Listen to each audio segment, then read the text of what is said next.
बच्चों, आज हम लोग पढ़ेंगे प्रवाल भित्ति, coral reef, coral and coral reef. वास्तव में प्रवाल समुद्री जीव होते हैं। ये गर्म समुद्रों के जीव होते हैं, उष्ण कटिबंधीय महासागरों के जीव होते हैं, जो अपने चारों ओर ये जीव एक खास तरह के कवच का निर्माण करते हैं, कैल्शियम कार्बोनेट के कवच का निर्माण करते हैं और उसी के अंदर स्थित रहते हैं। यही कैल्शियम कार्बोनेट का कवच जब ये जीव मर जाते हैं तो एक जगह इकट्ठा होता जाता है और इस कैल्शियम कार्बोनेट के कवच के इकट्ठा होने से एक दीवार का निर्माण होता है। तो प्रवालों के इस कवच के इकट्ठा होने और संगठित होने से जिस दीवार का निर्माण होता है उसे हम भित्ति कहते हैं।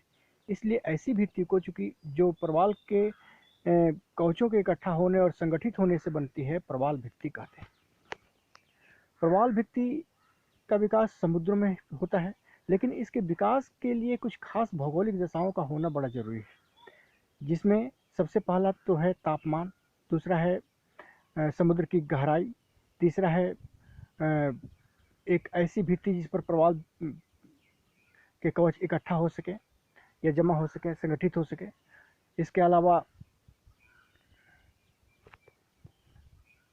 अलावा है आपका जल का स्वच्छ होना, अवसाद रहित होना, नदी मुहाना। ये सारे तत्व भौगोलिक कारक प्रवाल भित्ति के विकास को प्रभावित करते हैं। पहला कारक है तापमान। चूंकि प्रवालों का विकास या प्रवालों के जीवित रहने के लिए सागरीय जल का तापमान 20 से 21 डिग्री सेंटीग्रेड का होना जरूरी है। यही कारण है कि प्रवालों का विकास उष्ण महासागरों में होते हैं, खास करके 30 डिग्री उत्तर से 30 डिग्री दक्षिणी अक्षांशों के बीच के उष्णकटिबंधीय क्षेत्रों के महासागरों में होता है।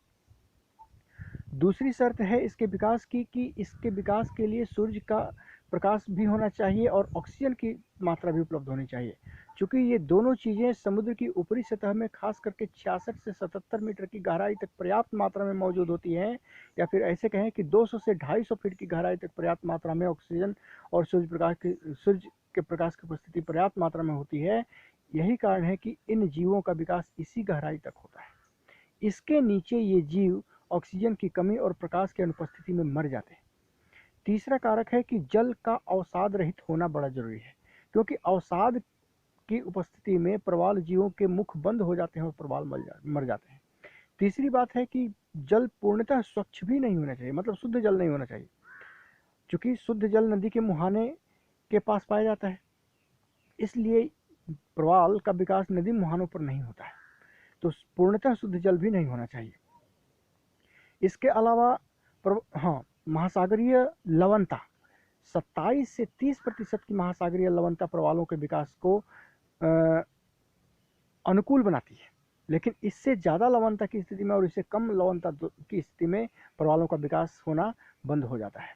इसलिए महासागरीय लवणता 30 से 27 डिग्री सेंटीग्रेड ग्राम प्रति 1000 ग्राम होनी चाहिए। चूँकि ये तापमान और लवणता की स्थिति या दशाएं विषुवतरेखीय क्षेत्र में खास करके 0 डिग्री से 30 डिग्री उत्तर और 30 डिग्री दक्षिण के हिस्सों में सबसे पर्याप्त होती है। यही कारण है कि प्रवालों का विकास इन्हीं अक्षांशों में या उष्णकटिबंधीय महासागरीय क्षेत्रों में सबसे ज़्यादा होता है। और इसके अलावा प्रवालों के इस खोल या कवच के इकट्ठा होने और संगठित होने के लिए एक खास चबूतरे की भी जरूरत पड़ती है। तो अंतः सागरीय चबूतरे अगर उपस्थित हों तो ये इन पर प्रवालों का विकास ज़्यादा होता है। अब हम देखेंगे कि प्रवाल भित्तियों के विकास में भित्तियाँ कितने तरह की बनती हैं। तो 3 तरह की भित्ति या दीवारें बनती हैं। एक तो पहली भित्ति है वह जो किसी द्वीप या मग्न तटों पर तट या द्वीप की ओर विकास करते हुए ऊपर बढ़ती जाती है। ऐसी भित्ति को तटीय भित्ति कहते हैं। सामान्यतः यह तट या द्वीप से जुड़ी हुई होती हैं और जुड़ी हुई होती हैं और सागर और द्वीप के बीच कोई स्थान खाली नहीं होता। लेकिन कभी कभी क्या होता है कि इनका विकास इस तरह से होता है कि सागर और द्वीप के बीच कुछ स्थान खाली रह जाता है जिसमें जल भरे रहते हैं। तो ऐसे स्थान या ऐसे अंतराल अगर उत्पन्न हो जाएं तो एक लैगून का निर्माण होता है। ऐसे लैगून को हम बोट चैनल कहते हैं। दूसरा है अवरोधक प्रवाल भित्ति। अवरोधक प्रवाल भित्ति विश्व में या तीनों प्रकार की प्रवाल भित्तियों में सबसे विस्तृत प्रवाल भित्ति होती है। इसका आकार सबसे बड़ा होता है। इसी का एग्जाम्पल है ग्रेट बैरियर रीफ, जो कि ऑस्ट्रेलिया के पूर्वी तट के ठीक समानांतर फैले हुए है उत्तर से दक्षिण की ओर 1900 किलोमीटर की लंबाई में और 160 किलोमीटर की चौड़ाई में।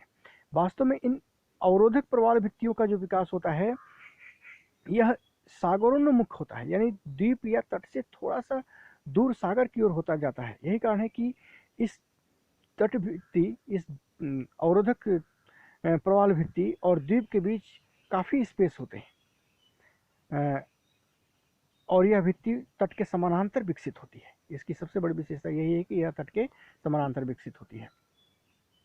तीसरा है, तीसरी भित्ति जो है वो होती है एटॉल।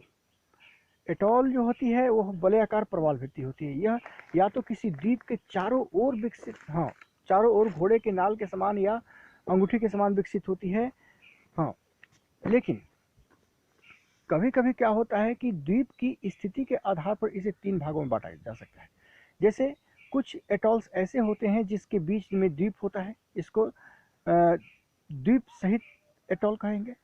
कुछ एटॉल ऐसे होते हैं जिसके बीच में द्वीप नहीं होता है, इसको द्वीप रहित एटॉल कहेंगे। और कुछ एटॉल ऐसे होते हैं जिनके बीच में प्रारंभ में इनके निर्माण के समय बीच में द्वीप तो नहीं होता है, लेकिन बाद में निक्षेपण और अपरदन और निक्षेपण की क्रिया द्वारा इनके बीच में द्वीप का निर्माण। फुनाफुटी एटॉल इसी प्रकार का एक वलयाकार एटॉल है या वलयाकार प्रवाल भित्ति है। अब रहा सवाल कि यहाँ पर सामान्यतः ऑब्जेक्टिव प्रश्न इनकी परिभाषाओं से आते हैं। ऑब्जेक्टिव प्रश्न इनके भौगोलिक विकास की दशाओं से आते हैं और ऑब्जेक्टिव प्रश्न इन भित्तियों के उत्पत्ति के सिद्धांत से आते हैं। तो सबसे पहला सिद्धांत जो प्रवाल भित्तियों की उत्पत्ति से संबंधित है वो है भू अवतलन सिद्धांत। यह सिद्धांत विस्तृत रूप से डार्विन ने दिया था, लेकिन इस सिद्धांत को सर्वप्रथम कैमिलो ने दिया था। खैर, भू अवतलन सिद्धांत के बाद है स्थिर स्थल सिद्धांत, जिसके प्रतिपादक मर्रे हैं, और इसके बाद आता है हिमानी नियंत्रण सिद्धांत, जिसके प्रतिपादक हैं डेली। तो यह प्रश्न यद्यपि पूर्ण रूप से एक दीर्घ उत्तरीय प्रश्न उत्तर है, लॉन्ग क्वेश्चन आंसर है, लेकिन इसमें से कई ऑब्जेक्टिव आ सकते हैं। सबसे ज़्यादा इम्पोर्टेंट ऑब्जेक्टिव है प्रवाल भित्तियों की उत्पत्ति और उसके सिद्धांत के प्रतिपादक से। दूसरा है इसकी भौगोलिक दशाओं से, कि जैसे कि प्रवालों के विकास के लिए कितनी लवणता चाहिए, कितना तापमान चाहिए, कितनी गहराई चाहिए। दूसरा है कि प्रवाल भित्तियाँ कितने प्रकार की होती हैं। तीसरा है कि बोर्ड चैनल का निर्माण किस तटीय प्रवाल भित्ति के निर्माण द्वारा होता है।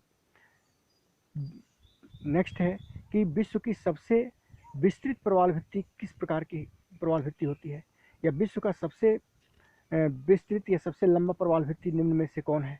तो ग्रेट बैरियर रीफ, ये क्वेश्चन कई बार आ भी चुका है। Thank you.